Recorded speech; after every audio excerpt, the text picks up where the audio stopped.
PTM एक ऐसा time जहाँ पे पेरेंट्स को अपनी अग्रेशन निकालने का एक प्रॉपर टाइम मिलता है। अ, अक्सर करके बहुत सारे ऐसे पेरेंट्स होते हैं जो पीटीएम आते ही इसी मकसद से हैं कि चलो आज बताता हूँ तुम्हारे टीचर को।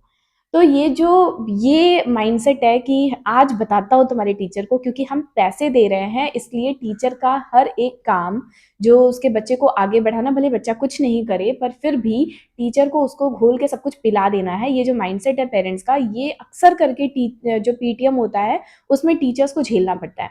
तो इस टाइम पे जब पेरेंट्स टीचर मीटिंग में जो पेरेंट्स है वो अग्रेसिव हो जाते हैं, उस टाइम पे टीचर को उसको कैसे हैंडल करना चाहिए आज मैं वो बताती हूँ। हेलो, मेरा नाम श्रेया है और मैं एक स्कूल कोऑर्डिनेटर हूँ। आइए समझते हैं कि किस तरीके से इन पेरेंट्स को हमें हैंडल करना है।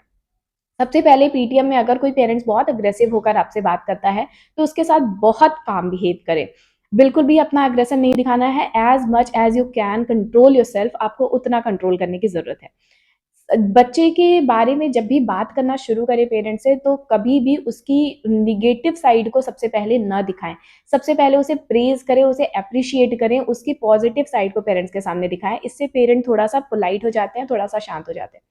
उनके पॉजिटिव, क्योंकि हर एक बच्चे के अंदर कुछ ना कुछ पॉजिटिव साइड तो होंगे ही होंगे।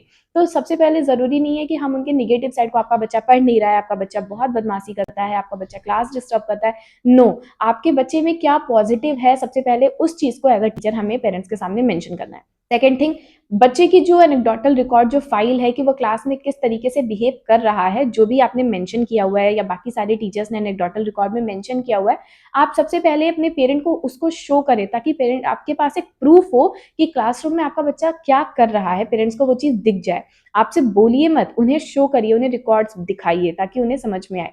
तीसरी चीज़, एक एक्शन प्लान बनाइए पेरेंट्स के साथ, उनके साथ कोऑर्डिनेट करके, कि ज़िम्मेदारी सिर्फ़ आपकी नहीं है कि आप उस बच्चे को सँभालें। एज़ अ क्लास टीचर भी आप सिर्फ़ फर्स्ट पीरियड में बच्चे के साथ रह रहे हैं या लंच ब्रेक में रह रहे हैं, डायरी चेकिंग बेल में रह रहे हैं, उसके बाद नहीं रह रहे हैं। बाकी और भी टीचर्स आते जाते हैं। बच्चा जब स्कूल के बाद घर जाता है तो वो कौन-सी लाइफ़ जी रहा है, कैसे रह रहा है, किन लोगों से मिल रहा है, क्या कर रहा है घर पे जाने के बाद, वो सारी चीज़ें तो पेरेंट्स ही देख रहे हैं। तो एक एक्शन प्लान बनाइए जो कलेक्टिवली आपका एज़ अ टीचर और एज़ अ स्कूल और एज़ अ पेरेंट उनका भी साथ में हो, जिसमें एक टाइम फॉर्मेट में हम कुछ-कुछ टास्क रखिए और बोलिए कि पेरेंट्स को बोलिए कि घर पे आप इस चीज़ को मॉनिटर करिए, स्कूल में मैं इस चीज़ को मॉनिटर करूँगी और उसके बाद हम देखते हैं टुगेदर कि बच्चा किस तरीके से ग्रो करता है।